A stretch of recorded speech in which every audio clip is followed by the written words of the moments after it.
자, 여기는 신분제가 성립되는 과정이 나와 있습니다. 신분은 이제 계급이 있었다라는 건데, 계급이 처음 발생하는 것은 우리 앞서 배운 것처럼 청동기 시대예요. 계급이 있었음을 알게 해주는 것이 이렇게 지배계층의 무덤인 고인돌이 발견이 되었었죠. 그래서 계급이 발생된 것이 이제 신분제로 자리를 잡게 되는데, 초기의 신분제는 요런 나라들의 네 가지 신분이 있었습니다. 우리 혹시 기억납니까? 요 지도 한번 볼게요. 부여, 고구려, 옥조, 동해, 사만, 이러한 국가들을 초기 국가라고 부르는데, 이 초기 국가 때는 계급이 네 가지 계급이 있었습니다. 가, 대가라고 불리는 부족장이 있었고, 호민, 그 다음에 하호, 그 다음에 노비, 요 네 신분이 있었는데, 요 네 신분이 삼국시대가 되면은 새 신분으로 자리를 잡습니다. 그래서 지배계층, 그 다음에 피지배계층인 평민, 천민, 이렇게 자리를 잡습니다. 그래서 부여 초기 고구려 때는 1번 가대호, 호민, 하호, 노비, 이렇게 네 신분이 삼국시대가 되면서 귀족, 평민, 천민, 이렇게 자리를 잡습니다. 요거를 표로 정리한 게 있어요. 그래서 아까 봤던 초기 국가에서는 네 가지 신분이 있었습니다. 가, 대가라고 불리는 부족장. 혹시 여러분 부여의 사출도 기억나나요? 마가, 우가, 저가, 구가, 가라고 붙이는 동물 이름을 딴 부족장이 있었죠? 이 가가 그 부족장을 말하는 거예요. 그 다음에 부족장이 있고 호민, 그 다음에 하호, 노비, 요 네 신분이 있었는데, 이 부족장은 나중에 삼국시대 때 귀족이 되고, 요 호민과 하호 같은 경우는 평민으로 자리 잡습니다.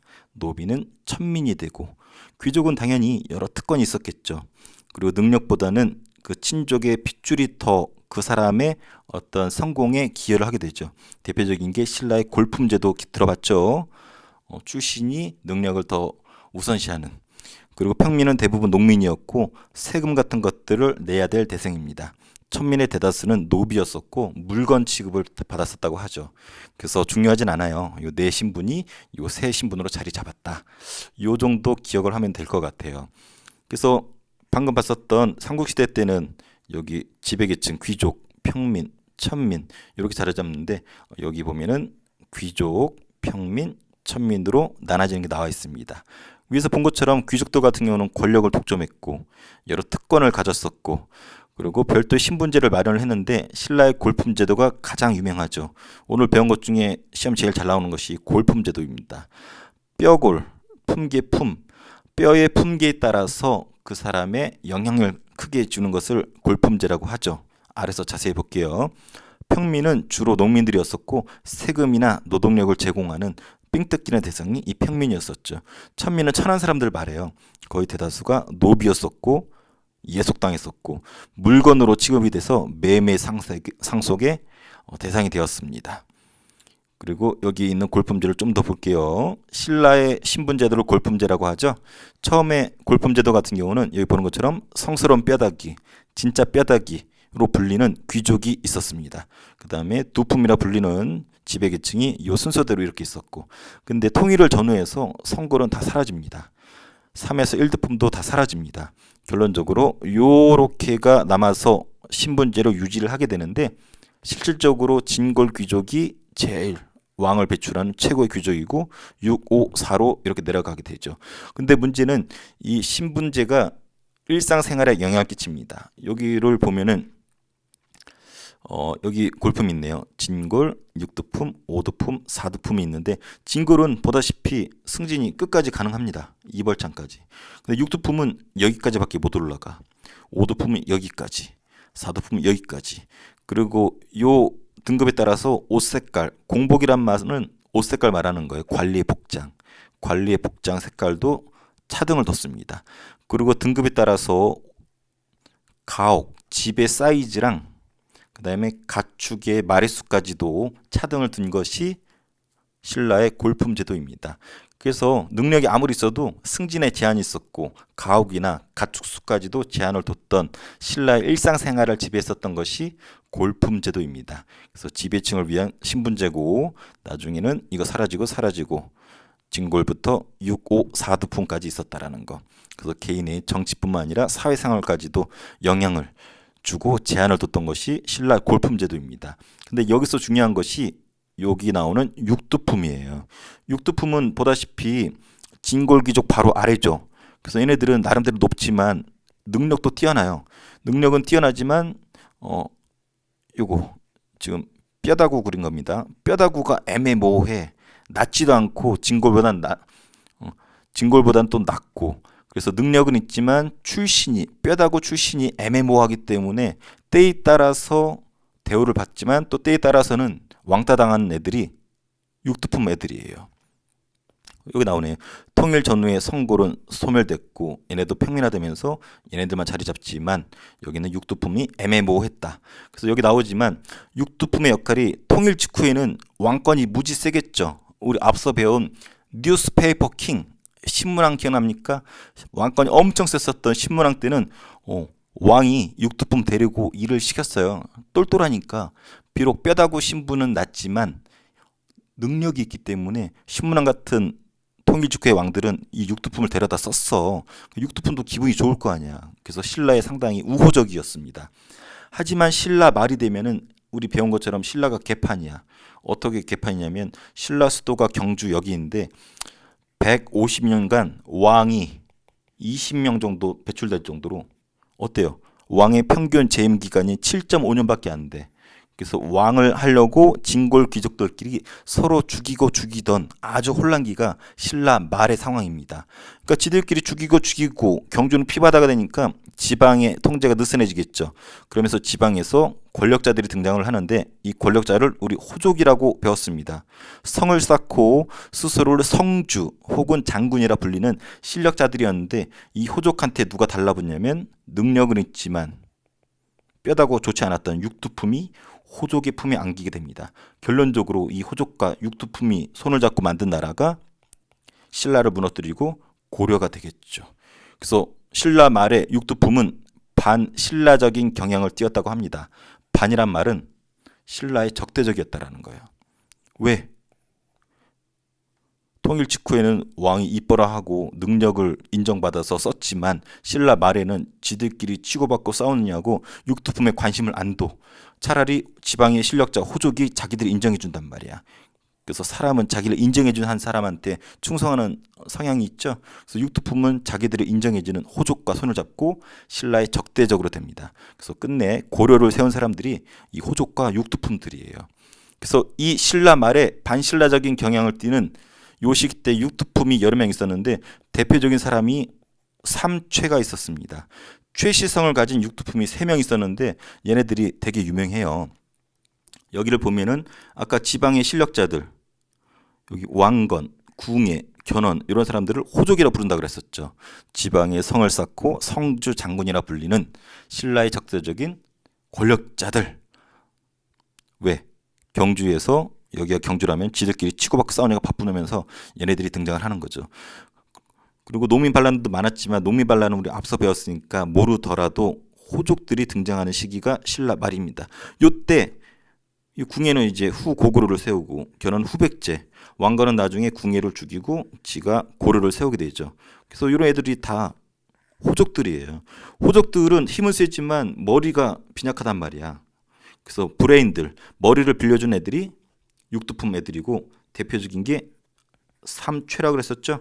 대표적인 애가 최치원, 최승우, 최언이라는 사람이 있습니다. 이 중에서 최치원은 너무나 중요하고 이 사람들의 공통점은 육두품들이라는 거예요. 육두품. 그리고 공통점이 빈공과에 합격을 합니다. 빈공과가 뭐냐면 이때 신라 시대 때 여기 신라가 있으면 중국이 당나라였어요. 그 당시 최고 잘 나가는 선진국이었는데 당나라로 신라 사람들이 유학을 갑니다. 그리고 당나라에서 인재를 뽑는 과거 시험이 있었는데 그 과거 시험을 빈공과라 불렀어요. 그래서 얘네들은 똘똘하다 그랬잖아. 그래서 당나라의 과거 시험인 빈공과의 시험을 봐서 합격한 공통점이 있습니다. 근데 여기 최승호 같은 경우는 나중에 후백제에 달라붙고 최언이는 나중에 고려에 달라붙습니다. 근데 최치원 같은 경우는 신라를 못 잊어. 그래서 당나라에서 관직생활을 하면서 문장가로서 글을 잘 써요. 당나라에서 반란이 일어납니다. 황소의 난이라는 반란이 벌어지는데 이때 최치원이 빈곤과에 합격을 해서 당나라 관리였었거든. 그래서 황소의 난이 벌어지니까 황소는 실제 이 황소가 아니고 사람 이름이에요. 황소란 놈이 반란을 일으켰어, 당나라에서. 그래서 관리였던 최치원이 황소의 난을 진압하기 위해서 글을 씁니다. 그 글이 토황소 경문이라는 글이에요. 그래서 황소의 난을 토벌한다. 경문은 글이란 뜻인데 이 토황소란 경문이 지금도 남아 있어요. 그래서 중국의 총리가 시진핑이거든요. 주석이죠. 중국의 짱이 시진핑이라는 사람인데 한때 우리나라에 이렇게 왔었는데 이 사람이 가져온 글이 토황소 경문이에요. 우리 신라 사람이었던 최치원이 쓴 글이 중국에 있거든. 그거 가지고 와가지고 우리나라 대통령하고 만나서 대화를 했었던 경험이 있습니다. 최치원은 이 토황소 경문을 지어서 이 황소가 이 글을 읽어봤대. 읽어보고 워낙 글을 잘 써가지고 황소가 그거를 읽고 깜짝 놀래가지고 침상에서 바닥으로 떨어졌었다는 기록도 나옵니다. 그래서 최치원은 잘 나갔어, 당나라에서. 그런데 고향을 잊지 못하고 신라로 돌아옵니다. 신라는 아까 말한 것처럼 수도 경주에선 치고받고 난리가 났죠. 피바다죠. 그래서 이걸 개혁하기 위해서 최치원이 노력을 해요. 이때 왕이 진성여왕인데 왕한테 10여 개 개혁안을 올렸지만 받아들여지지 않습니다. 그래서 삐져가지고 최치원은 전국을 돌아다니면서 글을 많이 썼는데 그 글이 곳곳에 아직도 남아있고 선생님이 살고 있는 이 지역에도 최치원이 쓴 글이 바위에 기록이 되어서 남아있어요. 그래서 최치원은 아주 유명합니다. 빈곤과 토황소 경문, 진성여왕한테 개혁안을 올린 사람 뿐만 아니라 삼체라고 해서 육두품이 능력은 있지만 호족들과 손을 잡았었다라는 거 알아두기 바랍니다. 자, 발해 볼게요. 발해는 지배계층은 고구려 사람들이에요. 피지배계층은 말갈족들이에요. 왜? 고구려 자체를 만든 사람이 발해를 만든 사람이 누구예요? 대조영이잖아. 대조영조차가 고구려 사람입니다. 그래서 왕족과 귀족 등 지배층은 고구려 사람들이 많이 차지했고 평민, 아래 사람들은 말갈족들이 많이 차지를 했습니다. 그래서 발해는 고구려 사람들은 소수이지만 지배층을 차지했고 말갈족은 다수이지만 피지배층을 이뤘던 나라가 발해입니다. 그래서 문화가 고구려 문화도 있고 말갈 문화까지도 같이 짬뽕이 되어 있는 나라가 발해예요. 자, 이번엔 고려를 갈게요.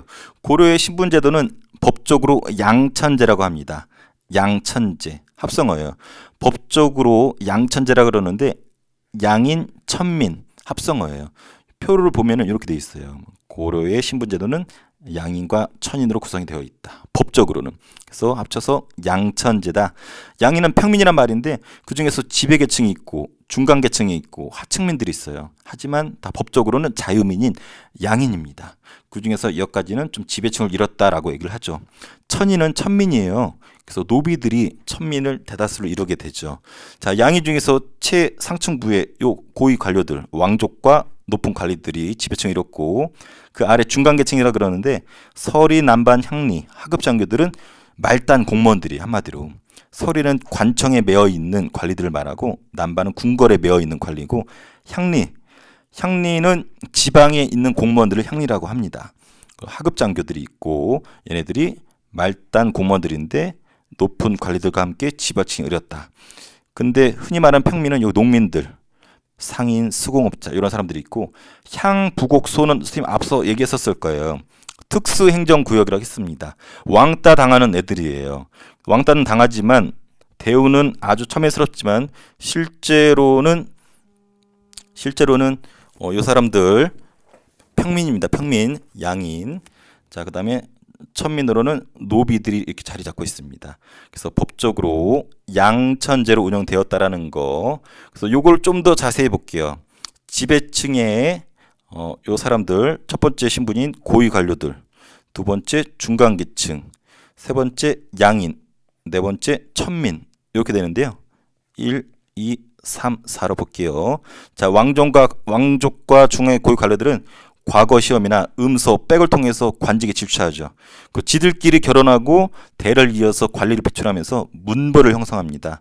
문벌은 대대로 계승이 되는 자기들끼리 어떤 귀족이라고 보면 돼요. 우리 문벌 귀족 배웠었죠. 그래서 높은 귀족을 문벌이라고 보면 될 것 같아요. 그래서 제일 위의 계층, 그다음에 중간계층, 말 그대로 하층민도 아니고 중간계층인데 말단 공무원이라고 보면 돼요. 낮은 공무원들. 그래서 서리, 남반, 향리, 하급 장교 이런 애들을 중간 계층이라고 봅니다. 아까 선생님이 신라 말에 지방의 권력자들이 누구라고 그랬었어요? 호족이라고 그랬었죠. 그래서 호족이 실제로 고려를 세웠잖아요. 왕건과 함께 나라를 세운 사람들이 경주가 치고받고 싸우니까 곳곳에 호족들이 있었잖아요. 이 호족들이 두 개로 쪼개집니다. 힘이 센 호족은 중앙으로 진출해서 일본과 같은 고위 관리가 되고, 힘이 약한 호족은 지방에 남아요. 그래서 지방에 남아서 향리가 됩니다. 그래서 지방의 실질적인 통치자가 향리거든. 그래서 향리는 이 호족에서 변질되었다라는 거. 자, 피지배 계층에는 이제 농민, 상인, 수공업자, 향, 부곡, 소의 주민들이 있습니다. 여기서 농민이 아래서 보면 되게 중요하고, 천민은 거의 대다수가 노비라는 거. 그래서 제일 높은 애들, 중간 애들, 농민으로 대표되는 양인들, 최하의 노비의 천민들, 네 신분으로 되어 있습니다. 그럼 피지배 계층을 좀 구체적으로 볼게요. 백정이 있는데 여기 농민이 중요하다고 그랬었죠. 농민을 백정이라 불렀어요. 그래서 일반 군현, 마을에 거주하는 일반 양인 농민을 백정이라 부릅니다. 근데 백정은 조선시대 때도 나옵니다. 여기 보는 것처럼 백정이라고 명칭은 똑같은데 고려시대는 일반 농민들을 백정이라 불렀어요. 근데 조선시대 때는 도살업자, 한마디로 소나 돼지 같은 가축을 잡는 천민이에요. 그래서 이런 천민, 소나 돼지를 잡는 이런 천민들을 조선시대 때는 백정이라 불렀는데 고려시대 때는 일반 평민인 농민을 백정이라 불렀다라는 거. 그래서 똑같은 표현이지만 차이가 있습니다. 그래서 평민이기 때문에 조세 공물역, 세금을 부담합니다. 과거 시험은 볼 수 있었지만 현실적으로 농사 지느냐고 일하느냐고 과거 시험 현실적으로 응시는 불가능했습니다. 법적으로는 가능했지만. 그래서 조세 쌀을 내든지 곡물, 특산물을 내든지 역 노동력을 제공하든지, 그래서 요 백정들이 세금의 주 대상이었다. 그리고 상인과 수공업자가 있었고, 그리고 특수행정구역이 있었다고 그랬죠. 향, 부곡, 소. 특수행정구역이고 왕따 당합니다. 그래서 추정하기로는 이 사람들은 반란을 일으키다가 실패한 사람들. 그러니까 뭔가 차별대우를 하겠죠. 그래서 백정에 비해서 많은 세금을 뜯기거나 이사를 못 가거나 과거의 응시에 제한을 받습니다. 이런 특수행정구역의 사람들을 향, 부곡, 소라 부르고 중요합니다. 백정 중요하고 향리 중요하고.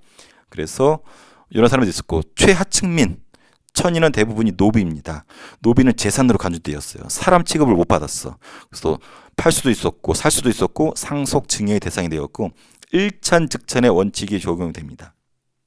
엄마 아빠 중에서 하나라도 천민이면은 그 자식은 무조건 천민이에요. 둘 중에 부모 중에서 둘 중에 하나가 천민이면 무조건 천민이다. 그리고 종류는 두 종류가 있습니다. 공노비, 사노비. 공자 들어가면 공무원 할 때 공적인 그런 뜻이에요. 공노비는 한마디로 관청에 속해서 노비 활동을 하는 거야. 사노비는 이게 개인 사자예요. 그러니까 개인한테 딸려 있는 노비를 사노비라고 합니다. 근데 공노비는 또 쪼개져요. 이병노비, 외고노비. 사노비도 솔고노비, 외고노비. 오른쪽 표가 나오죠. 노비는 국가에 매여 있는 공노비가 있고 개인의 사노비가 있다. 근데 문제는 이병노비나 솔고노비는 관청에 매여서 살거나 개인에 매여서 주인이랑 같이 살아야 돼. 근데 문제는 이 외고노비가 우리가 알아둬야 돼요. 이름이 똑같아요. 외고노비. 이 외자가 한자로 이렇게 씁니다. 아는 사람 있나요? 바깥 외자예요. 한마디로 공노비면은 관청에 매여서 살아야 되는데 관청 바깥에서 별도로 살아요. 자유민처럼. 여기 외고노비도 마찬가지야. 원래는 산업이면은 주인과 같이 살아야 되는데 주인과 별개로 바깥에서 자기 집에서 삽니다. 그래서 얘네들은 거의 신분이 자유민과 거의 비슷해. 단 공노비는 관청에, 산업인은 개인한테 뭘 줘야 되냐면 신공이라는 걸 바쳐야 됩니다. 그래서 노동력을 제공하든지 아니면 곡식을 바치든지, 그래서 국가에다가 아니면 개인에다가 신공을 바치면 자유민처럼 살 수 있었던 노비, 외고노비라고 부른다라는 거. 그래서 한자, 바깥 외자라는 걸 알면은 쉽게 이해할 수가 있습니다. 고려 사회는 신라보다 한층 업그레이드된 나라예요. 그래서 개방성이 있다라고 얘기를 합니다. 무슨 말이냐면 신분 상승이 가능했어. 아까 왼쪽에 신라 골품제는 어땠어요? 승진에 제한이 있었고 상당히 폐쇄적이야. 신라랑 비교하면은 신라 같은 경우는 신분제도가 골품제인데 상당히 폐쇄적이라고 합니다. 왜냐면 승진이 안 돼. 신분이 한 단계 업그레이드가 안 됩니다. 막아놨어. 골품제 때문에. 뼈다귀 신분이 나쁘면 평생 나빠야 돼. 그러니까 육두품 같은 경우는 삐져가지고 삼체가 등장하잖아. 근데 고려는 개방성이 높아졌다고 합니다. 신라가 폐쇄적이라면은 고려 같은 경우는 고려죠. 개방적이라고 합니다. 개방적이란 말은 한마디로 신분이 상승도 가능하고 강등도 가능하다라는 거예요. 그래서 올라갈 수도 있고 내려갈 수 있는 게 자유로웠습니다. 그래서 신분 상승의 가능성이 존재하기 때문에 고려는 개방성이 높아진 사회라고 해요. 그래서 향리 중에서 높은 애들은 과거 시험 봐서 중앙관리가 되기도 하고, 업그레이드 됐죠. 하급 장교가 무관이 되기도 하고, 무관은 군인 중에 높은 군인을 무관이라고 해요. 백정, 농민이었죠. 농민 중에서 과거 시험 통과하면 중간계층이 되기도 했어요. 노비도 돈을 갖다 바치면, 아니면 전쟁에서 공을 세면 양이 되기도 하고, 한마디로 높이 올라갈 수 있었어. 쫓겨날 수도 있었고. 그래서 개방적인 사회가 고려 사회입니다. 그리고 여성, 꼭 기억하세요. 고려 시대는 남녀 평등입니다. 그래서 사회활동도 제한이 없었고 일상생활에서 남자랑 거의 똑같았습니다. 재혼도 가능했어. 근데 조선 때는 안 되거든. 그래서 고려 시대 때의 남녀 관계를 보면은 음소, 부모님 조상의 백으로 관직에 나가는 거죠. 아버지 쪽의 친가나 어머니 쪽의 외가 쪽도 차별 없이 음소의 혜택을 받았습니다. 여자가 재혼하는 것도 가능했어요. 호족이 조선 같은 경우는 남자 위주로 올리거든요. 근데 고려 같은 경우는 태어난 순서대로 올립니다. 남녀 차이가 없었어요. 제사, 조선시대는 남자들만 제사를 지내는데 남녀 다 제사를 지낼 수 있습니다. 상속도 조선 같은 경우는 제사를 지낸다는 이유로 남자 위주로 제사는 상속했는데 고려시대 때는 남녀 차이가 없었습니다. 한마디로 여성의 지위는 고려시대 때만 하더라도 남녀 평등이라는 거 정도 기억을 하면 좋을 것 같아요. 자, 그러면 시간이 많이 갔지만 지우고 정리하고 문제를 풀어볼게요.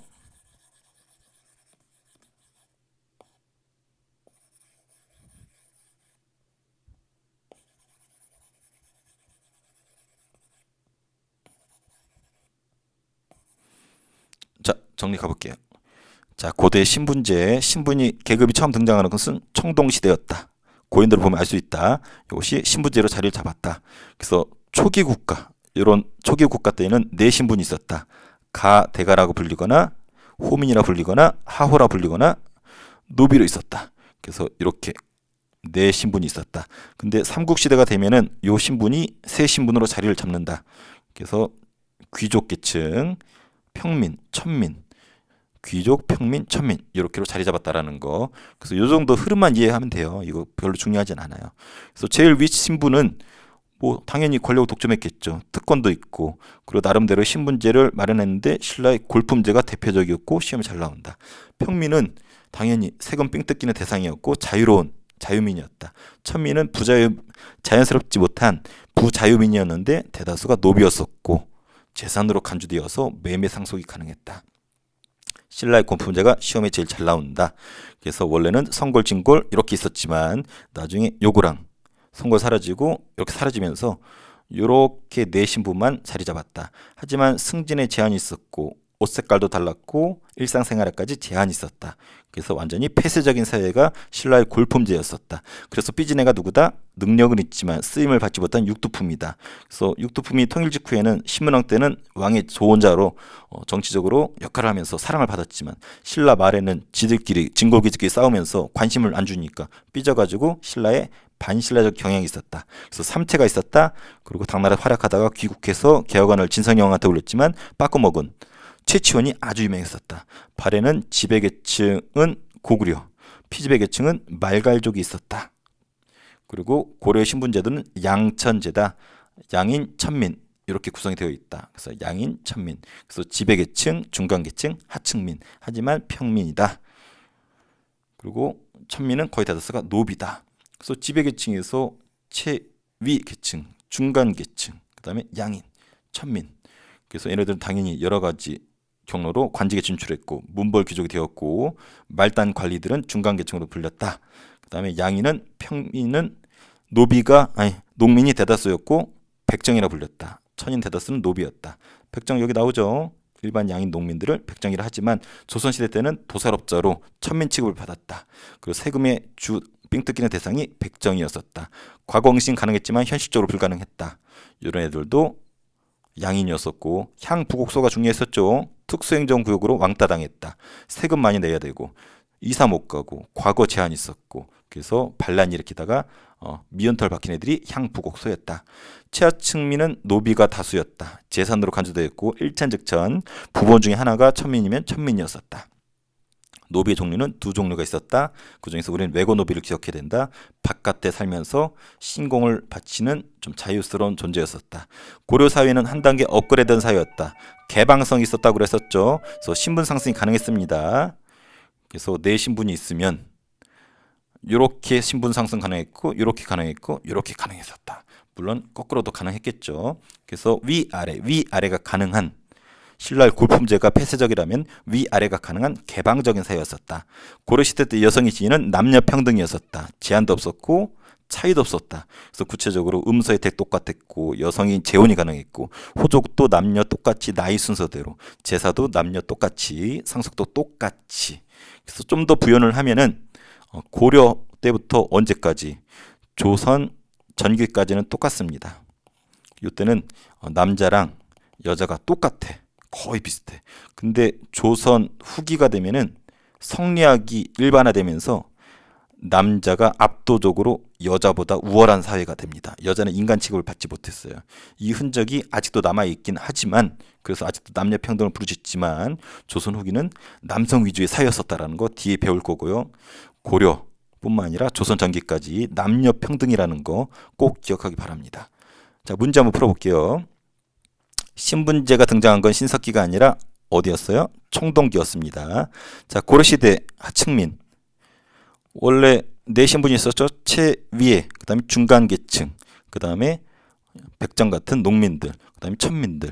그래서 지배층의 하위에는 요런 애들이 있었다. 중간계층이죠. 맞습니다. 백정은 중간계층으로 상상할 수 있었다. 백정이 조선과 다르게 고려시대 백정은 일반 농민이었었죠. 그래서 과거시험 합격하면 중간계층 상승이 가능했었어요. 이론적으로는. 하지만 농사진이냐고 현실적으로는 어려웠었죠.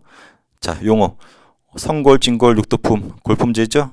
그 다음에 양인과 천민으로 이뤄진 고려 신분제도를 양천제라고 했습니다. 법제적으로. 그 다음에 일반 군현, 마을에 거주하는 양인 농민을 백정이라고 불렀습니다. 그래서 고려의 백정은 농민, 조선의 백정은 천민. 얘는 나름대로 평민이었지만 조선은 천민이었다라는 거.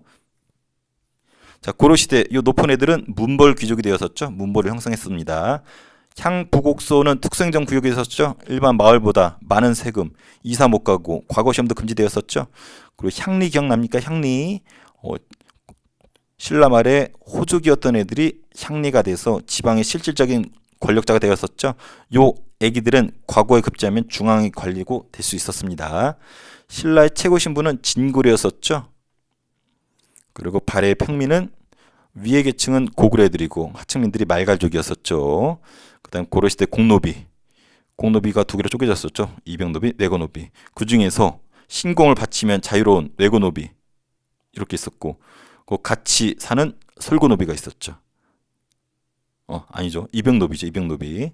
그래서 솔고가 아니고 솔고는 산노비죠. 그래서 공노비 중에서 이병노비가 있었고 신공만 바치는 외고노비가 있었다라는 거.